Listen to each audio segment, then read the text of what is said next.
Have you ever sat in that heavy silence at a family dinner? Here on Women's Life Stories, we retell those moments, honest, everyday, sometimes controversial. Every story is a mirror. Subscribe, join the conversation, and maybe find a little healing. At 6:12 in the evening, the kitchen was warm enough to fog the window over the sink. Snow pushed against the glass and skittered down the pane in thin white lines. Rosemary and thyme rose from the pot roast like breath from a sleeping animal. Eleanor Quinn lifted the lid and watched the surface tremble. She lowered the flame and turned to the table. 3 crystal goblets stood in a row. A 4th sat apart a half step from the center plate, as if waiting for a late arrival. She straightened the ivory runner and checked the silver. Her wedding china gleamed in the candlelight. The house was quiet. The clock in the hallway clicked and clicked. She touched the corner of the envelope under the runner. The embossed K of Kingsley caught the candle like a tiny star. She slid the envelope farther out of sight, then smoothed the cloth as if nothing lived beneath it. The doorbell rang. Eleanor wiped her hands on a towel and moved to the foyer. Her keys hung from a brass hook shaped like a leaf. They chimed when the door opened. "Merry Christmas," she said. Andrew stepped in first. 55. Hair clipped close, jaw set. The winter air clung to him along with a bite of cologne and the colder scent of the street. He did not answer. He glanced at his watch. "C'est?" Claire followed, still in hospital scrubs under a wool coat. She held a reusable coffee cup and smelled faintly of sanitizer and vanilla. Her eyes measured quickly. She nodded. No smile.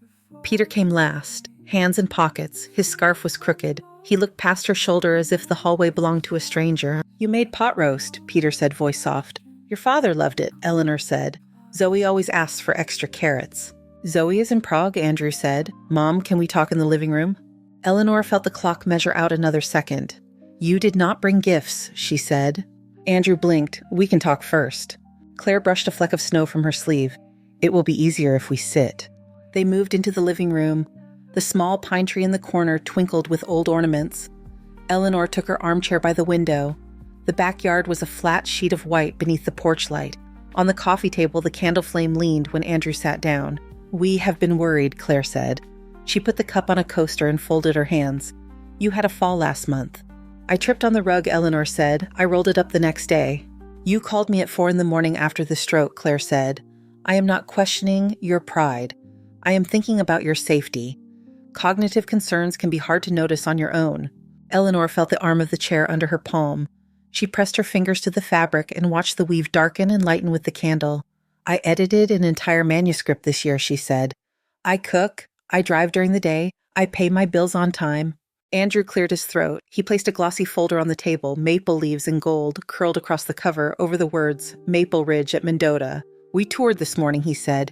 "They have a ground floor room, no steps, nurse call buttons, activities. You will not be alone." "An opening today," Claire added.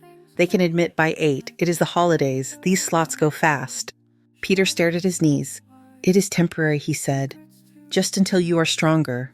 The candle spit and popped. The house keys on the hook shone in the corner of her eye. The kitchen smelled of thyme and beef and browned onions. Eleanor pictured the 4th crystal goblet back on the table. She had placed a sprig of rosemary beside it for Zoe. She had done it without thinking. "At least let me finish setting the table," Eleanor said. She kept her voice level. "Your father would have wanted us to eat together." Andrew glanced at his watch again. He did not mean to make it obvious, but it was obvious. He lifted a hand. "We can get dinner near Maple Ridge. They have a holiday buffet."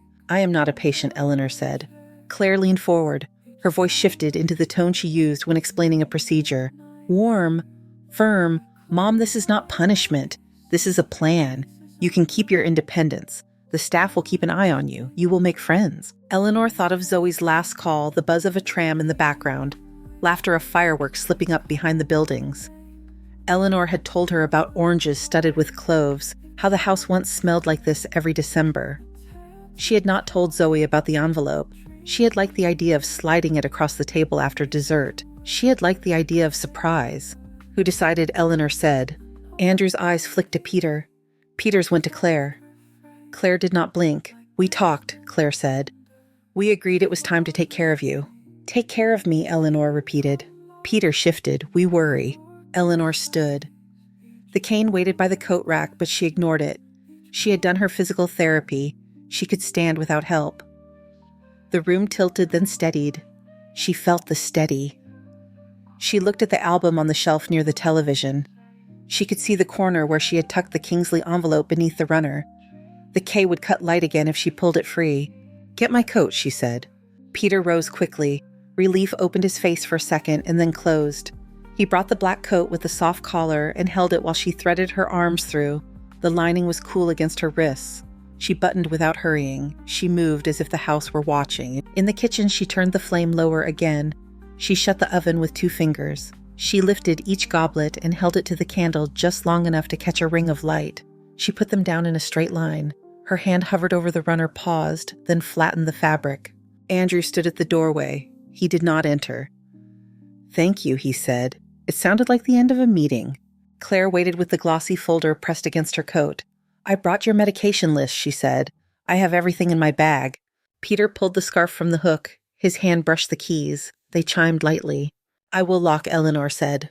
She took the ring and felt the weight of the house in the metal. The front door air bit the bridge of her nose as they stepped out. Snow squeaked under boots. Andrew's car idled at the curb. Its breath rose in white bursts. Across the street, a neighbor's Christmas lights blinked. Red to green to white. "Maple Ridge is 15 minutes, Andrew said. He opened the back door for her. He was careful with his tone now. He had shifted it. He left room for her to hear what he needed her to hear. Eleanor slid in and set her purse on her lap. The leather was smooth and cold. Andrew drove with slow hands. Claire followed in her car. Peter sat beside Eleanor and stared at his palms as if they had scratched someone. The city passed in quiet scenes that belonged to other lives.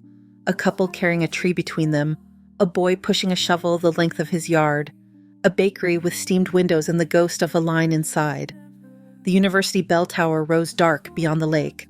The clock there kept its own time. Andrew changed the heat to low. He glanced in the mirror. "You will like the view," he said. "Birch trees, a pond. They decorate for the holidays." Eleanor watched the wiper spread the snow like frosting. She could hear the spoon rest clink on the stove behind her, somewhere in the life she had just stepped out of. She could hear Edward's laugh in a room that did not exist anymore. She put her hand on her purse and thought of the envelope under the runner. The ink was dry. The record of it was already in the world. The secret was only hers for one more sleep. They turned onto Mendota Lane. Lights.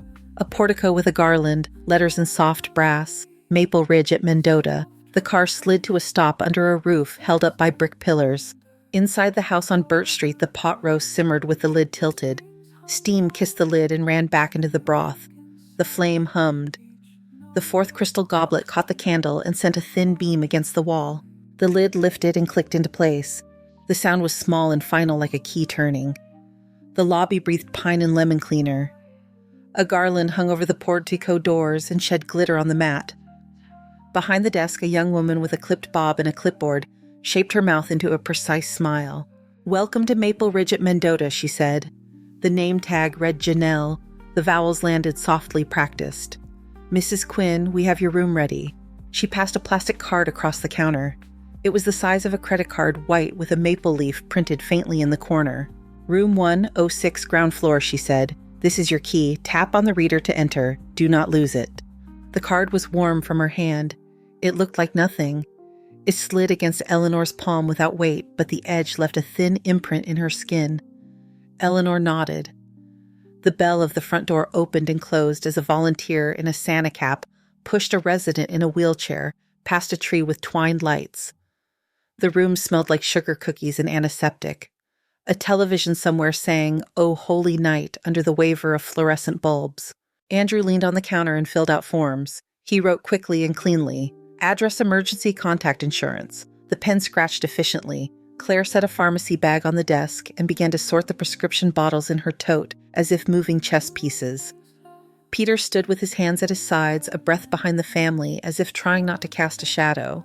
Janelle slid a stack of pamphlets to Andrew.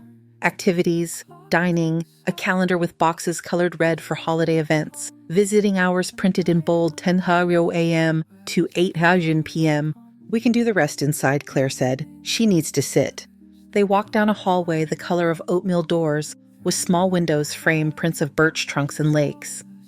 A woman in a cardigan shuffled past with a walker, tennis balls cut and pressed onto the legs. The wheels squeaked. The heater hissed softly in the ceiling. Someone in a distant room coughed twice a dry sound, then the rattle of a medication cart rolled by. Room 106 unlocked with a beep from the reader. The door swung open and released a stale chill. Inside the walls were a steady white, the bed was made with a pale blue coverlet, and the bathroom gleamed with rails that caught the light in bright lines. A poinsettia sat on the sill with its red leaves tipped with glitter. A nice single, Janelle said. The nurse call button is by the bed. Meals are at 8, noon, and 5. Community room is just down the hall. Andrew placed Eleanor's suitcase by the dresser. He touched the handle twice to make sure it was flush against the wood. Claire took the bathroom as if on rounds, peering at the shower seat the height of the grab bars the width of the door. Peter hovered by the bed, then sat, then stood again. "It is just until you are stronger," he said. He picked at a loose thread on his cuff and did not look up. Eleanor stood beside the window and watched her breath fog the glass. Outside the courtyard cradled a small pond, now a smooth white oval under the snow. A plastic reindeer had been staked beside a birch so that it looked as if it were drinking from ice.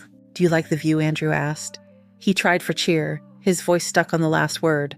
Eleanor held up the key card and tapped it against the air. It made no sound now. In her palm it was cold again. "I will manage," she said.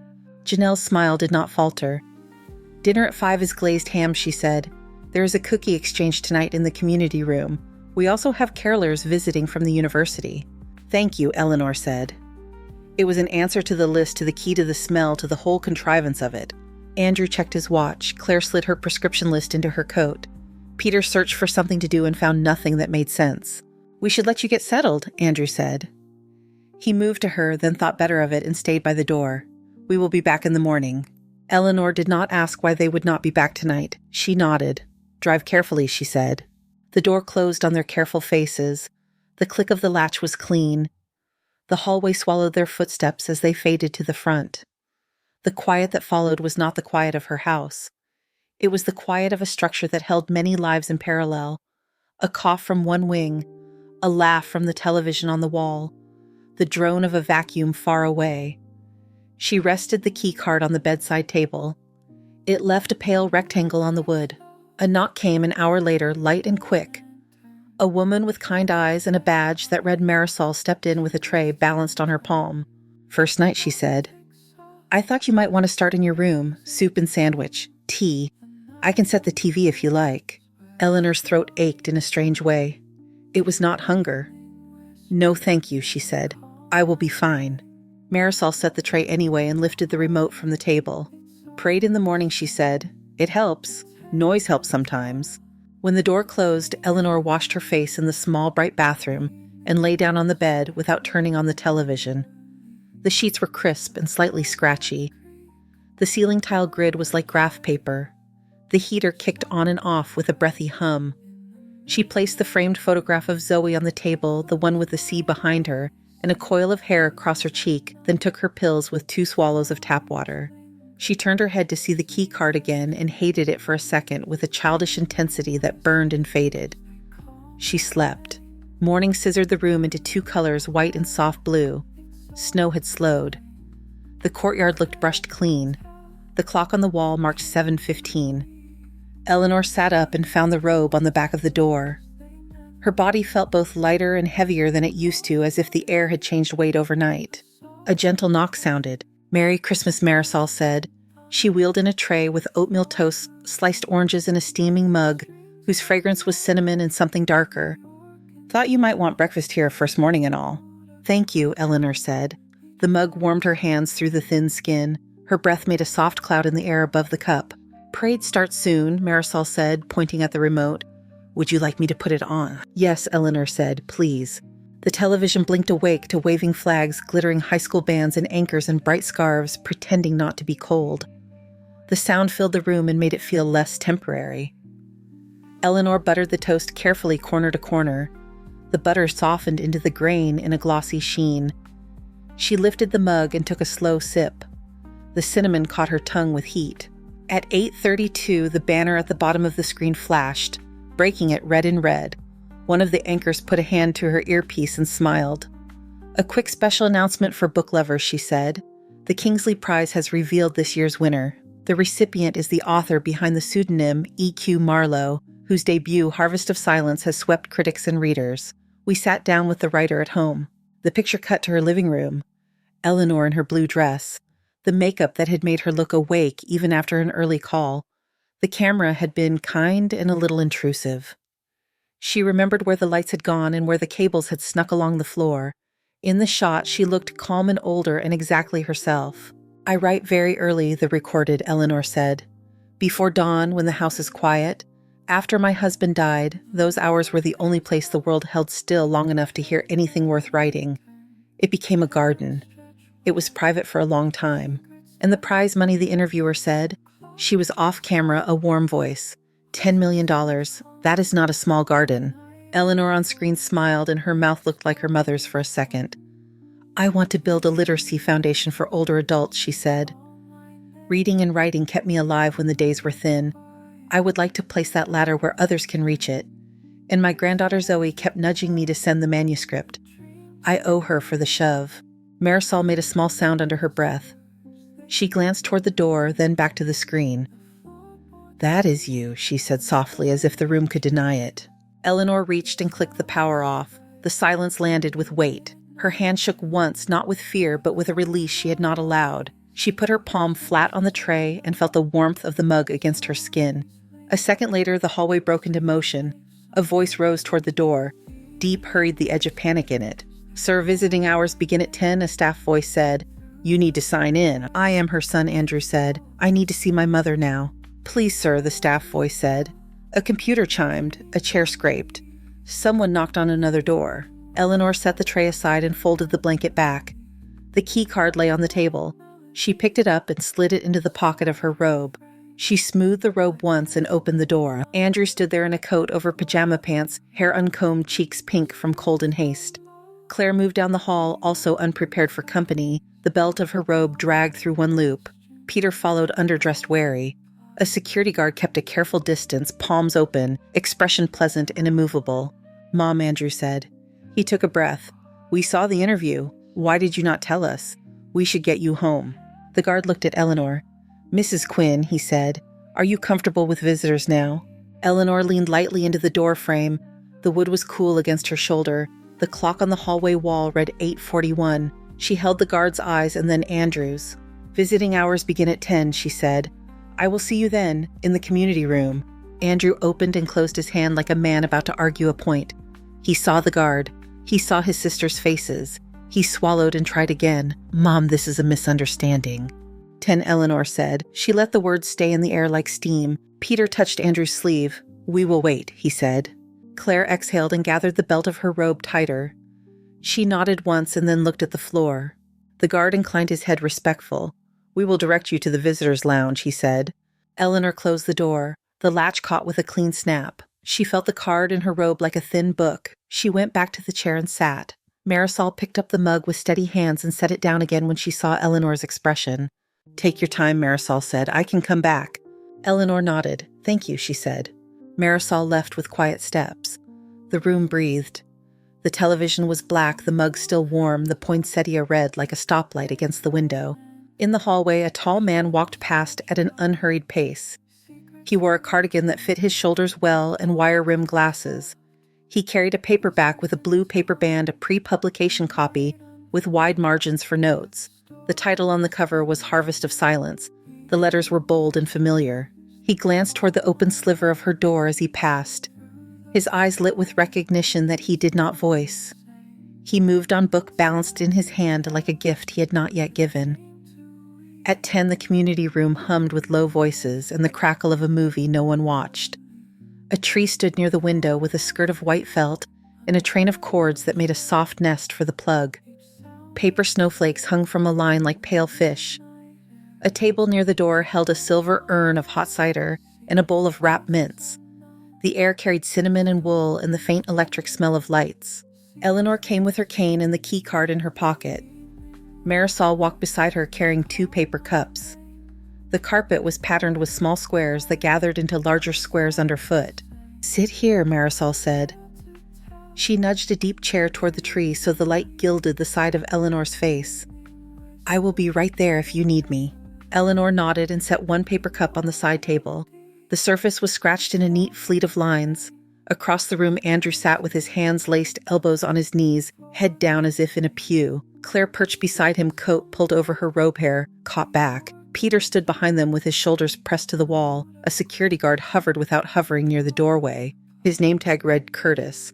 His eyes were kind and steady. When Andrew saw her, he stood quickly and crossed the room.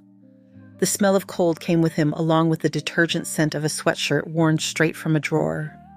He bent to kiss her cheek and then seemed to think better of it, so the kiss became a small bow. "Mom," he said, "we should talk."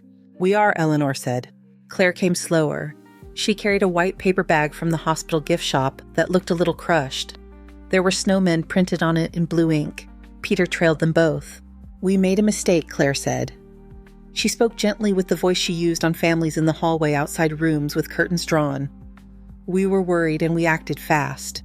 We want to take you home." Eleanor wrapped her hands around the warm paper cup and looked at the cider film catch the light.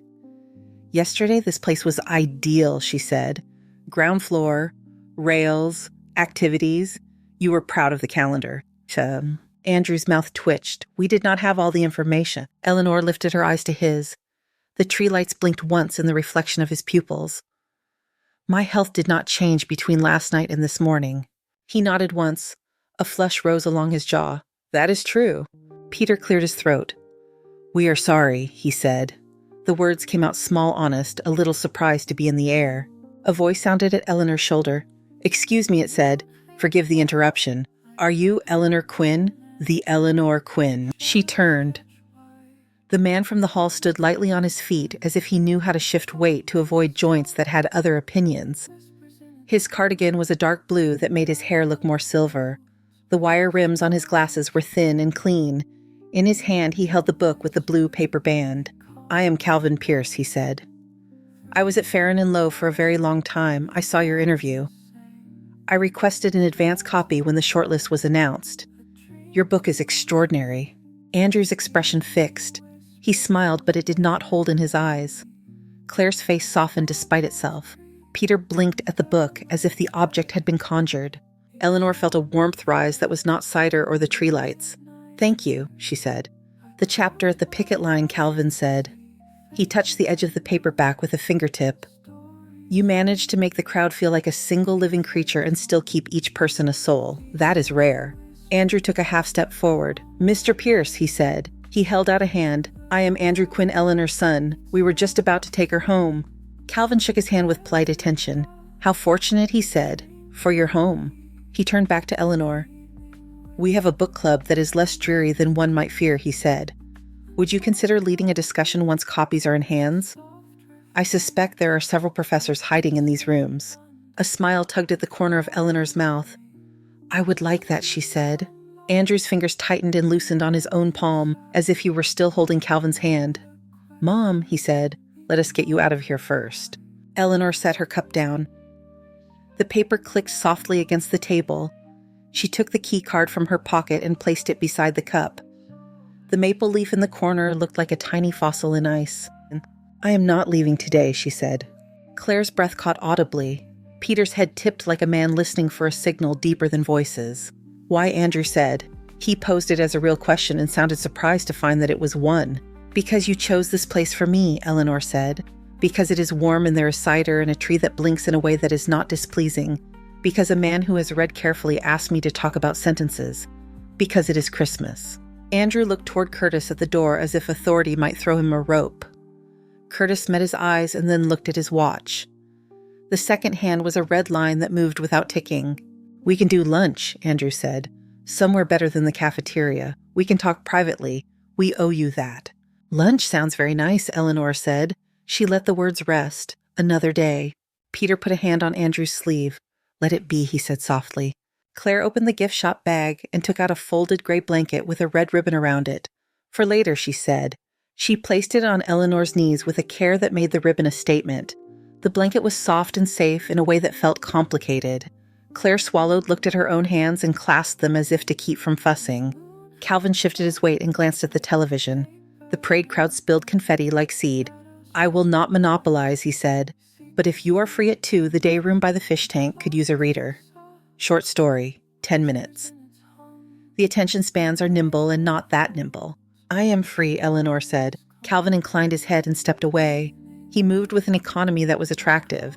He paused by the cider urn, poured a small cup, sipped, grimaced slightly, and smiled anyway. A phone vibrated in Eleanor's robe pocket. She felt the hum against her hip and fumbled for it. On the screen, Zoe's name bloomed with a small heart she did not remember adding. The video icon flashed. Eleanor slid to answer. She lifted the phone so that the tree framed her face. "Grandma," Zoe said. The sound came with the clatter of cups and the hiss of steam.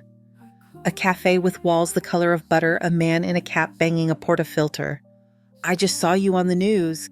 Why did you not tell me the segment would air today?" I screamed. The waiter brought water. Eleanor laughed and felt it release something tight in her chest.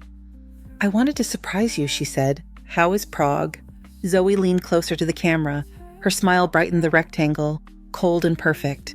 "Tell me where you are. That wall is not your wall." Before Eleanor could answer, a voice came over the community room speaker. "Medication distribution will begin in 15 minutes. Please return to the dining hall if you received lunchtime medications." The words were clear and neutral. Zoe's face changed. "Where are you?" she said. The noise of the cafe fell away as if her attention had made it. "I am at Maple Ridge," Eleanor said, "a retirement community." Zoe stared. "When did that happen?" "Last night," Eleanor said. "Your father and aunt and uncle thought it best." Zoe's eyes went sharp. "Put Dad on the phone." "He is here," Eleanor said. She lowered the phone so it caught Andrew's profile. He looked younger on the screen in a way that did not flatter him. Zoe's voice rose even through the tin speaker. "You moved her on Christmas Eve," she said. "Are you out of your mind?" People nearby turned their heads with the slow curiosity of those who live in public. Andrew stepped toward the window and spoke in a tone meant to manage. "Zoe, let us not do this over video." "We are doing it now," Zoe said. She took a breath, then another. She dragged a hand through her hair, and the coil fell over her cheek, like the picture on Eleanor's table. "Grandma, I'm changing my flight." "No," Eleanor said. She put her voice into the single word so it could hold. "You will finish your trip. Call me every day. I will answer." Zoe looked at her for a long second. The cafe sound crept back into the womb of the call. She nodded once. "Every day," she said. Her mouth tucked into a line that meant she did not like it and would do it anyway. "I love you." "I know," Eleanor said. "I feel it." They ended the call. The screen went black and showed Eleanor's face for a moment ghosted in the glass with the tree behind it. She put the phone on the table beside the key card. The two rectangles lay there like a pair of tickets to different places. From the doorway came a soft cough. Calvin stood just inside, cup in hand, watching the snow through the window as if he had been looking there the whole time. He turned. 2:00, he said. "Buy the fish." "I will be there," Eleanor said. Curtis checked the clock again. Visiting hours ended at 8, he said to no one in particular, in the tone of a man who believed in schedules. Andrew pressed his lips together and nodded at him as if the rule were a personal favor. "Tomorrow, then," Andrew said to Eleanor. "Lunch." "We will see," Eleanor said. Claire squeezed Eleanor's shoulder, a brief compression that felt like a sentence without subject or verb. Peter picked up the ribbon from the blanket and smoothed it flat. The three of them moved away as a group that did not want to look like one. Marisol returned and placed a small plate of cookies beside the cider. She did not ask how it had gone. She adjusted the angle of the plate so the chocolate chips faced forward. Eleanor lifted the cup. The paper had softened where her fingers had warmed it. She sipped. The cider was too sweet, and she let it be. She looked at the key card and then at the schedule posted on the corkboard. Bingo at 1, carolers at 3, movie at 6. She slid the card a finger's width so it lined up with the edge of the table and made a neat right angle. Outside, a plow scraped the parking lot. The snow rolled in short waves against the curb. The blade threw sparks when it bit a patch of hidden gravel. The sound rang through the glass and stayed in the room for a breath before it thinned and went quiet again.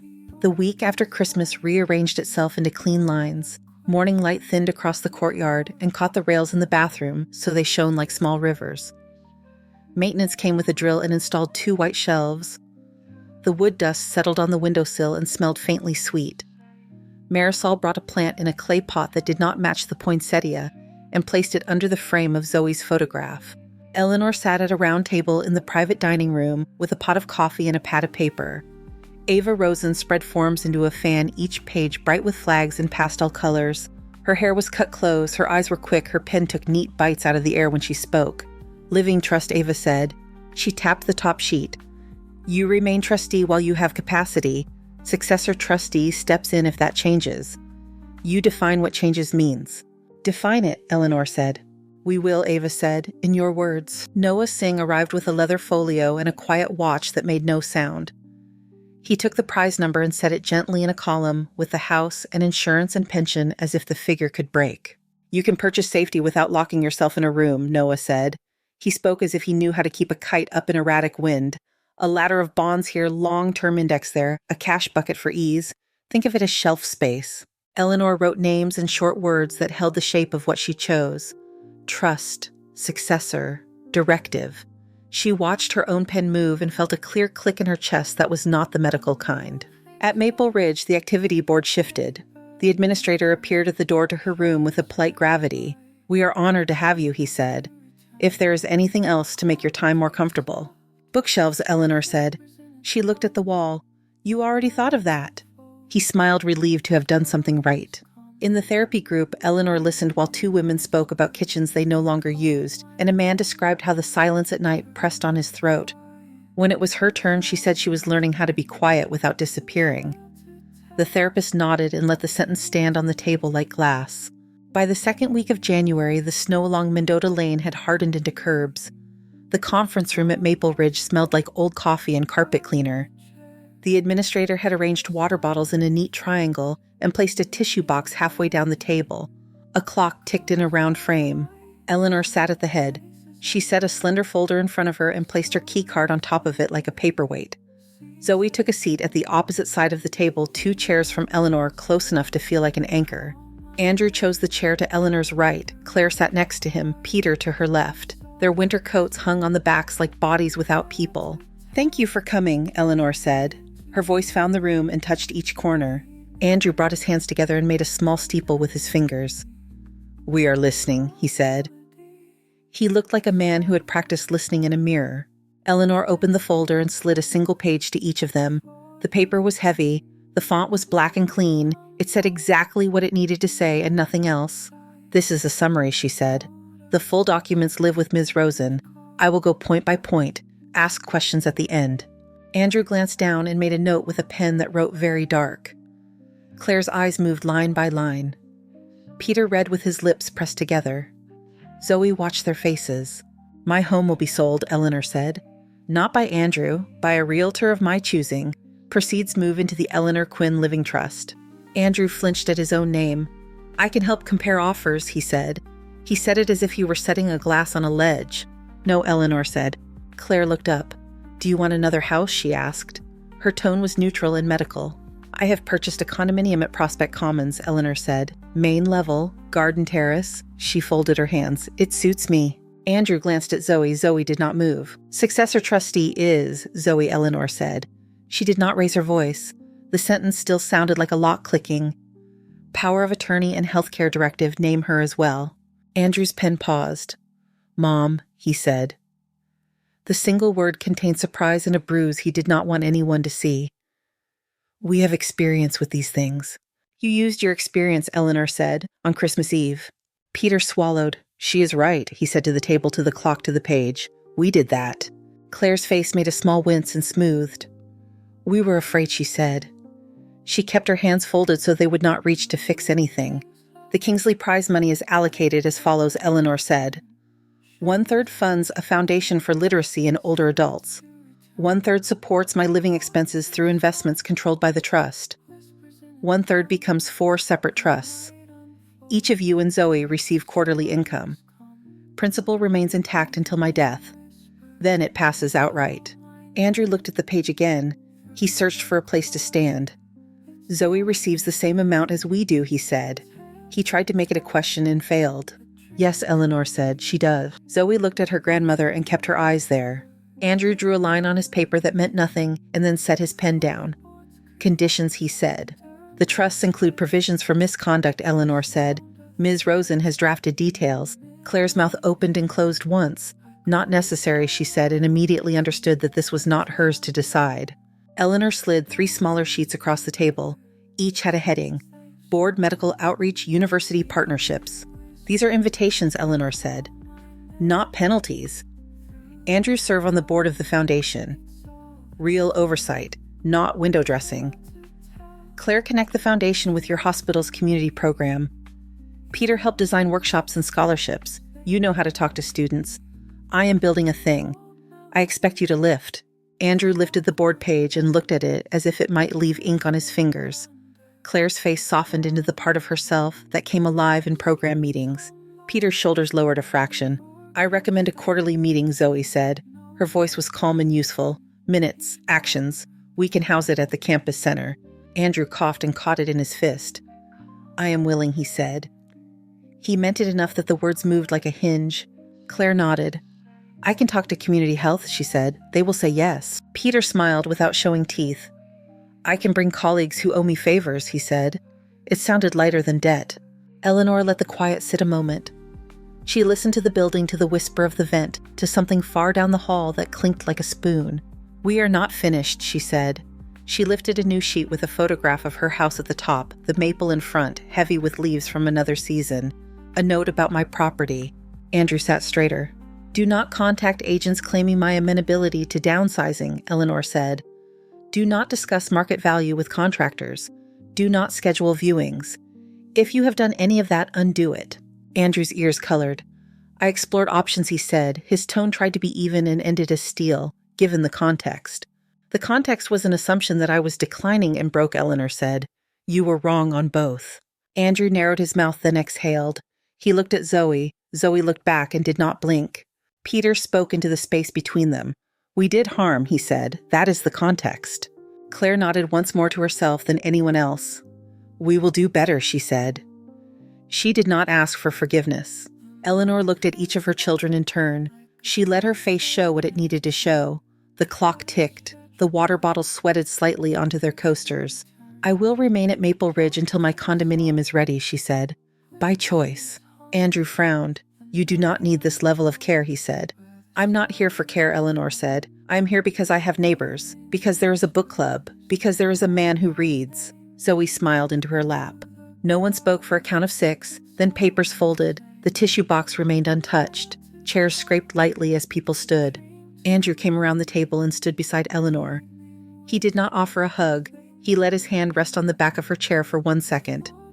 Thank you, he said. It was not the end of a meeting. It was the beginning of something he could not yet name. After they left the room, exhaled.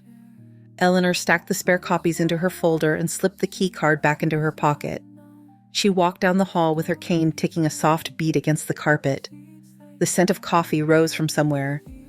The window at the end of the corridor framed a square of sky the color of old china. That evening, the administrator unlocked the small private dining room and placed 2 plates under warmers. The room was plain and grateful for company. A small arrangement of pine sat in a glass jar at the center of the table. Calvin arrived on time with a paperback tucked in his jacket pocket and a bottle of non-alcoholic cider in a paper bag. He set the bottle down and took in the room with a quick glance that made everything feel chosen. Congratulations, he said, on a very good sentence.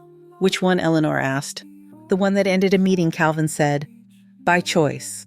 They ate turkey with cranberry and a potato that forgave the kitchen. They drank cider that tasted like apples with sugar and something faintly medicinal. They talked about a poet who had written new work in old forms and an editor who had made a famous cut. You have a condo, Calvin said later when the plates were pushed aside and the room had gathered their voices into a soft bowl. Prospect Commons. I took the liberty of looking. There is a unit adjacent to yours. It is available. Eleanor felt the skin along her forearms rise. She placed her hands flat on the table. The wood was smooth and cool. She lifted her eyes. Do not do this if it is sympathy, she said. I do not require a shepherd. Calvin tilted his head. His smile did not move quickly. I would like to live near a voice that makes me wish for longer mornings, he said. I am selfish in that way. The room kept the words for a moment the way rooms do when something true enters and finds air. The pine in the jar gave off a small breath of sap. Somewhere in the building, a clock chimed the hour and missed a beat, then found it. Eleanor reached for her glass. The circle of liquid caught the light and trembled. She touched the rim with her fingertip and felt it sing under her skin. By late afternoon, the windows at Prospect Commons turned the campus into a painting. Snow lay in gentle seams along the stone paths. The bell tower lifted against a pearl sky. Inside, the tree filled the corner with quiet light. The ornaments were a mix of old glass and new wood saints beside paper cranes, a row of tin stars Zoe had found at a weekend market. The crystal goblet stood ready on a table stretched with both leaves. Citrus curled in a bowl. Orange peel and clove warmed the room. A faint thread of jazz came from the turntable, the soft drag of a needle settling into a groove. In the kitchen, Eleanor checked the serving platters. The catered turkey rested under a shine. The roasted vegetables gleamed with oil. She smoothed the linen and straightened a fork that had slipped. On the bookshelf behind her, the special edition of Harvest of Silence leaned against a small frame flyer for the Foundation's spring series. The flyer read, "Second chapter's first pages." Calvin appeared from the doorway with 2 mugs. Steam rose in pale banners. "Nutmeg," he said. "Not too much." Eleanor took a mug and breathed in the heat. His apartment through the connecting door smelled faintly of cedar and books. A narrow rug ran between them like a bridge. He wore a soft blue sweater that made his eyes look shockingly young when he laughed. "Zoe texted," he said. "They are on time." Eleanor placed 3 candles down the length of the table and struck a match. The flame made a small bloom as each wick caught. On the entry table, a ceramic dish held 3 keys, hers, Calvin's and Zoe's, the metal catching each candle as a dot of sun. The bell rang at 5. Zoe stepped in with a rush of cold and color. Michael followed with a stack of wrap packages that chimed softly. Zoe dropped her scarf and hugged Eleanor until Eleanor had to laugh and let go. "Smells like a bakery," Zoe said. She pressed her cold nose to Eleanor's cheek, then turned to Calvin with the easy affection of a granddaughter who had acquired an unexpected ally. "Hi, Calvin." "Hi, Zoe," he said. "Rescue me from the vegetables later. I will burn the carrots if left alone." They slid gifts under the tree, careful not to rearrange the lower ornaments that liked their current view. A knock followed quickly, then the shuffle of boots on the mat. Peter and Laura came with a pie that breathed cinnamon through its slits. Peter looked around the room with open approval. "You did this," he said. Eleanor nodded. "With help." She glanced toward the open door to Calvin's. He raised his mug. Andrew and Cynthia arrived with a bottle in a bag and a measured warmth that did not strain. He hugged Eleanor in a brief embrace that found the right pressure. His coat went on the rack without command. He noticed the Foundation flyer and smiled in a way that looked like work becoming pleasure. Claire and Thomas came, last wind, pinching Claire's cheeks, apology on her mouth. Gratitude that landed with a hand squeeze. They gathered in the living room while the turkey settled. Conversation began with weather and work, and the campus lights moved to a story about a patient who had sung carols before surgery, slid into a brief report on the Foundation's pilot at the senior center on the east side. Andrew described a donor breakfast where he had spoken without notes. Claire outlined a collaboration with Community Health that would take writing sessions into clinics. Peter mentioned a professor who wanted to assign Harvest of Silence in the spring and looked at Eleanor out of the corner of his eye as if asking permission to be proud. When they sat, the table felt balanced. Zoe filled water glasses. The crystal brightened each hand. Calvin lifted his and waited. The tree glowed. The bell tower, small through the glass, kept time. 2 unexpected turns, Eleanor said. Her voice was steady. "To the people at this table." They drank. The sound the crystal made in the room was fine and clean. Plates passed, forks lifted. The roasted carrots did not burn. Laughter found a lane and moved easily. After dinner, they cleared to the sideboard and returned with coffee. Zoe stood and brought out 2 wrapped objects with the hesitance of someone who knows timing matters. "Pre-gifts," she said to Eleanor and Michael, "before the exchange gets chaotic." Eleanor opened hers to find the special edition of her novel. The jacket was a deep green with lettering that shone like old brass. Inside, her own hand had written a paragraph in ink that did not blot. To Zoe, who bent the light the right way, "You were the shove." Love. EQ. Zoe put a hand over her mouth and then laughed at herself and stepped in for another hug. The doorbell rang while they were still entangling bows. A courier in a black jacket stood in the hall with a square box small and heavy in the way that means something. He asked for Eleanor by name, had her sign, and left a wake of cold air. The paper was thick and pale. The ribbon had been tied in a clean bow, inside a velvet case. Within the velvet, a silver pen that held the light like water. On the barrel, an engraving. To EQ, keep writing. At the bottom of the box, a card, the handwriting rounded and sure, from one writer to another, with admiration. Maya Brooks. Calvin whistled under his breath. Andrew leaned back, then forward, then back again. Claire smiled without moving her lips. Peter reached to touch the velvet and thought better of it. Zoe looked at her grandmother and shook her head, not in disbelief, but in the soft joy that belongs in the chest. Eleanor lifted the pen. It felt cool and alive. The nib found the air and drew nothing. She set it gently beside her plate and felt the urge to tap it to the rim of her glass. She did not yet. Presents went around the circle then. Sensible things and a few not at all sensible. A scarf that felt like cloud, a book of poems that smelled faintly of dust and glue, a set of kitchen towels Zoe had embroidered with tiny maples that would be used and bleached and used again. The gift shop bag from last year did not appear. No one spoke of last year. The room did not need it to be spoken to hold it. Later, in a soft drift of evening, they gathered in front of the tree for a photograph.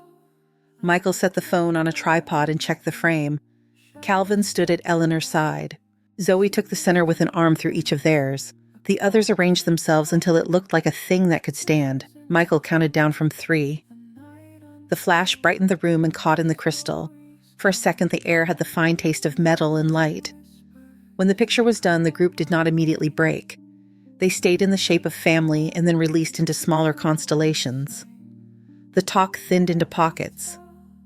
Zoe picked up the key dish and moved it an inch so it sat precisely between lamp and frame. Andrew rolled the foundation flyer and then unrolled it. Claire refolded a linen napkin until the edges matched.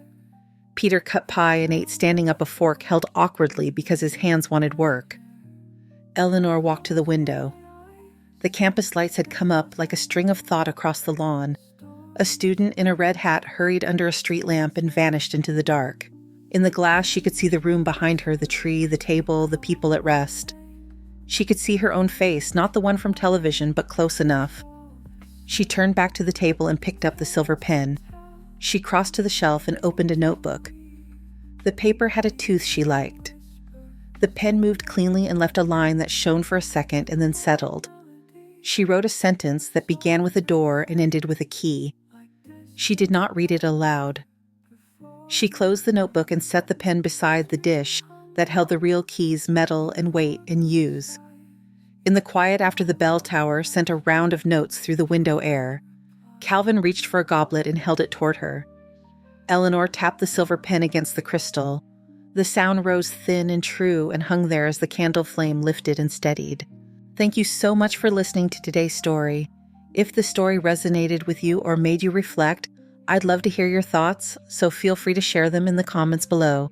And don't forget to like, subscribe, and hit the notification bell so you won't miss the next story. I'll see you next time as we continue exploring more journeys and lessons together.